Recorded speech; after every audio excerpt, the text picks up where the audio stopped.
Hello friends, இன்றைக்கி நம்ம பயோடெக்யூ சொல்கிற இந்த ஒரு பாடி லோஷனில் தான் நம்ம இன்றைக்கி ஸ்லைம் செய்ய போகிறோம். ஸோ வாங்க நிறைய வீடியோக்குள்ளே போகலாம்.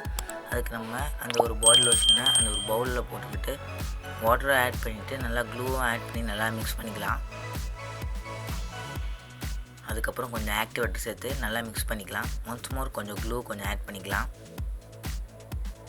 கொஞ்சம் கிளிசரினும் ஆட் பண்ணி நல்லா மிக்ஸ் பண்ணிக்கலாம். ஒன்ஸ் மோரும் ஆக்டிவேட்டரும் ஆட் பண்ணி நல்லா மிக்ஸ் பண்ணிக்கலாம். இப்போது கொஞ்சம் கிளிசரின் ஆட் பண்ணி நல்லா மிக்ஸ் பண்ணிக்கலாம். அப்போ தான் நம்ம ஸ்லைமோட கன்சிஸ்டன்சி கரெக்டாக வரும். ஸோ நம்ம இப்போது அந்த பவுல்லேருந்து நம்ம ஒரு கண்டெய்னருக்கு இப்போ ஷிஃப்ட் பண்ணி நல்லா க்ளோஸ் பண்ணி ஆஃப்டர் 6 hours கழிச்சு பார்த்தீங்கன்னாக்கா நம்மளுக்கு ஸ்லைம் ரெடி. பாருங்கள், நம்ம ஸ்லைம் கிட்ட இப்போ விளையாண்டுருக்கோம். உங்களுக்கு இதே போல் நிறைய வீடியோஸ் வேணுன்னா நம்மளோட சேனலை சப்ஸ்கிரைப் பண்ணுங்கள். தேங்க்ஸ் ஃபார் வாட்சிங் மை வீடியோ.